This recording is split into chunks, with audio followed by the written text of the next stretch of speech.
حضرت انس رضی اللہ تعالی عنہ روایت کرتے ہیں کہ رسول اللہ صلی اللہ علیہ وسلم نے ایک مرتبہ اپنے کپڑے میں تھوکا۔ صحیح بخاری حدیث نمبر 241۔ رسول کریم صلی اللہ علیہ وسلم نے فرمایا کہ پینے کی ہر وہ چیز جو نشہ لانے والی ہو حرام ہے۔ صحیح بخاری حدیث نمبر 242۔ سہل بن سعد سعدی سے سنا کہ لوگوں نے ان سے پوچھا، اور میں اس وقت سہل کے اتنا قریب تھا کہ میرے اور ان کے درمیان کوئی دوسرا حائل نہ تھا، کہ رسول اللہ صلی اللہ علیہ وسلم کے احد کے زخم کا علاج کس دوا سے کیا گیا تھا۔ انہوں نے کہا کہ اس بات کا جاننے والا اب مجھ سے زیادہ کوئی نہیں رہا۔ علی رضی اللہ تعالی عنہ اپنی ڈھال میں پانی لاتے اور حضرت فاطمہ رضی اللہ تعالی عنہا آپ کے منہ سے خون دھوتی، پھر ایک بوریا کا ٹکڑا جلایا گیا اور آپ کے زخم میں بھر دیا گیا۔ صحیح بخاری حدیث نمبر 243۔ ابو بردہ اپنے باپ سے نقل کرتے ہیں کہ میں ایک مرتبہ رسول کریم صلی اللہ علیہ وسلم کی خدمت میں حاضر ہوا تو میں نے آپ کو اپنے ہاتھ سے مسواک کرتے ہوئے پایا، اور آپ کے منہ سے او او کی آواز نکل رہی تھی، اور مسواک آپ صلی اللہ علیہ وسلم کے منہ میں تھی جس طرح آپ قے کر رہے ہوں۔ صحیح بخاری حدیث نمبر 244۔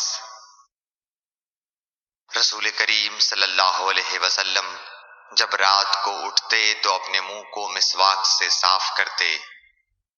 صحیح بخاری حدیث نمبر 245۔ رسول کریم صلی اللہ علیہ وسلم نے فرمایا کہ میں نے دیکھا کہ خواب میں مسواک کر رہا ہوں تو میرے پاس دو آدمی آئے، ایک ان میں سے دوسرے سے بڑا تھا، تو میں نے چھوٹے کو مسواک دے دی، پھر مجھ سے کہا گیا کہ بڑے کو دو، تب میں نے ان میں سے بڑے کو دی۔ صحیح بخاری حدیث نمبر 246۔ رسول اللہ صلی اللہ علیہ وسلم نے فرمایا کہ جب تم اپنے بستر پر لیٹنے آؤ تو اس طرح وضو کرو جس طرح نماز کے لیے کرتے ہو، پھر داہنی کروٹ پر لیٹ کر یوں کہو، اے اللہ، میں نے اپنا چہرہ تیری طرف جھکا دیا، اپنا معاملہ تیرے ہی سپرد کر دیا، میں نے تیرے ثواب کی توقع اور تیرے عذاب کے ڈر سے تجھے ہی پشت پناہ بنا لیا، تیرے سوا کہیں پناہ اور نجات کی جگہ نہیں۔ اے اللہ، جو کتاب تو نے نازل کی میں اس پر ایمان لایا، جو نبی تو نے بھیجا میں اس پر ایمان لایا، تو اگر اس حالت میں اسی رات مر گیا تو فطرت پر مرے گا، اور اس دعا کو سب باتوں کے آخر میں پڑھ۔ حضرت برا کہتے ہیں کہ میں نے رسول اللہ صلی اللہ علیہ وسلم کے سامنے اس دعا کو دوبارہ پڑھا، جب آمنت بکتابک الذی انزلت پر پہنچا تو میں نے ورسولک کا لفظ کہہ دیا۔ آپ نے فرمایا نہیں، یوں کہو ونبیک الذی ارسلت۔ صحیح بخاری حدیث نمبر 247۔ نبی کریم صلی اللہ علیہ وسلم جب غسل فرماتے تو آپ پہلے اپنے دونوں ہاتھ دھوتے، پھر اسی طرح وضو کرتے جیسا نماز کے لیے آپ وضو کیا کرتے تھے، پھر پانی میں اپنی انگلیاں داخل فرماتے اور ان سے بالوں کی جڑوں کا خلال کرتے، پھر اپنے ہاتھوں سے 3 چلو سر پر ڈالتے، پھر تمام بدن پر پانی بہا لیتے۔ صحیح بخاری حدیث نمبر 248۔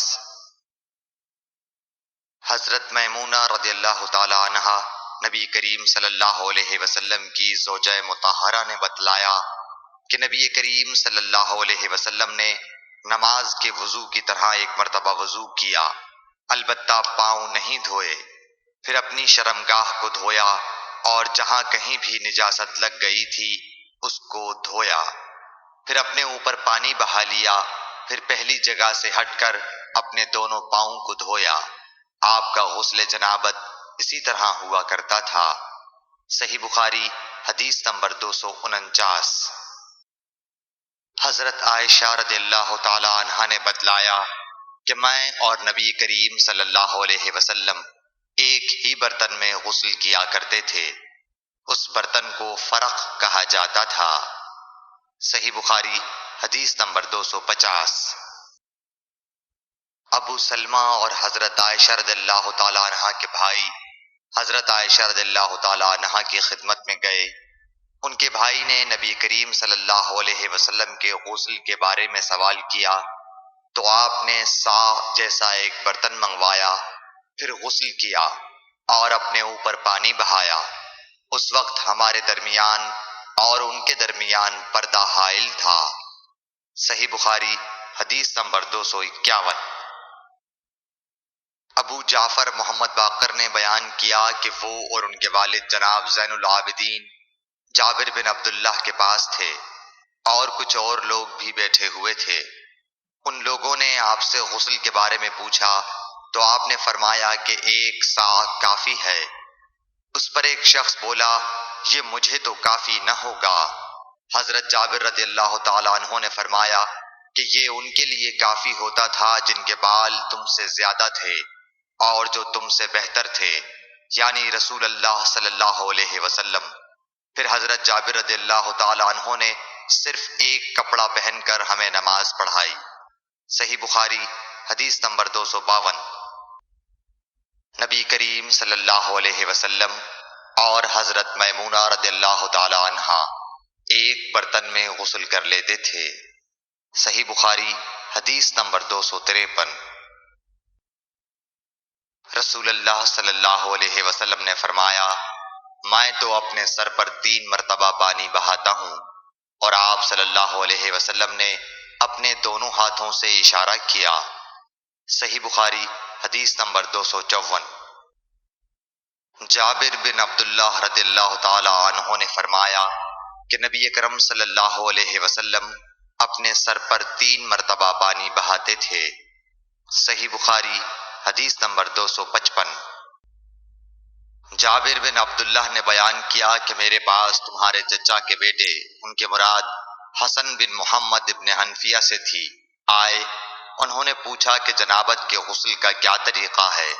میں نے کہا نبی کریم صلی اللہ علیہ وسلم 3 چلو پانی لیتے اور ان کو اپنے سر پر بہاتے تھے، پھر اپنے تمام بدن پر پانی بہاتے تھے۔ حسن نے اس پر کہا کہ میں تو بہت بالوں والا آدمی ہوں۔ میں نے جواب دیا کہ نبی کریم صلی اللہ علیہ وسلم کے بال تم سے زیادہ تھے۔ صحیح بخاری حدیث نمبر 256۔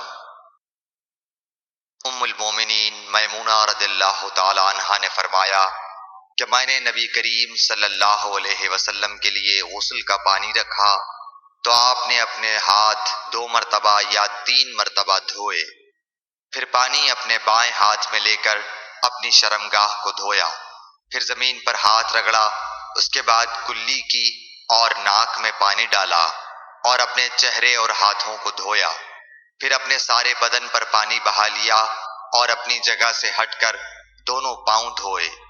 صحیح بخاری حدیث نمبر 257۔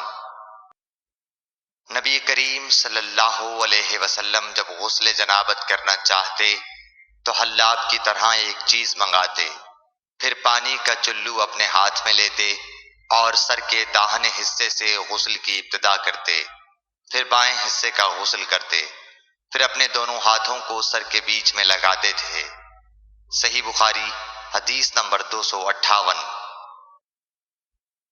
ام المومنین میمونہ رضی اللہ تعالی عنہا نے بیان فرمایا کہ میں نے نبی اکرم صلی اللہ علیہ وسلم کے لیے غسل کا پانی رکھا تو پہلے آپ نے پانی کو دائیں ہاتھ سے بائیں پر گرایا، اس طرح اپنے دونوں ہاتھوں کو دھویا، پھر اپنی شرمگاہ کو دھویا، پھر اپنے ہاتھ کو زمین پر رگڑ کر اسے مٹی سے ملا اور دھویا، پھر کلی کی اور ناک میں پانی ڈالا، پھر اپنے چہرے کو دھویا اور اپنے سر پر پانی بہایا، پھر ایک طرف ہو کر دونوں پاؤں دھوئے، پھر آپ کو رومال دیا گیا لیکن آپ نے اس سے پانی کو خشک نہیں کیا۔ صحیح بخاری حدیث نمبر 259۔ نبی کریم صلی اللہ علیہ وسلم نے غسل جنابت کیا تو پہلے اپنی شرمگاہ کو اپنے ہاتھ سے دھویا، پھر ہاتھ کو دیوار پر رگڑ کر دھویا، پھر نماز کی طرح وضو کیا اور جب آپ اپنے غسل سے فارغ ہو گئے تو دونوں پاؤں دھوئے۔ صحیح بخاری حدیث نمبر 260۔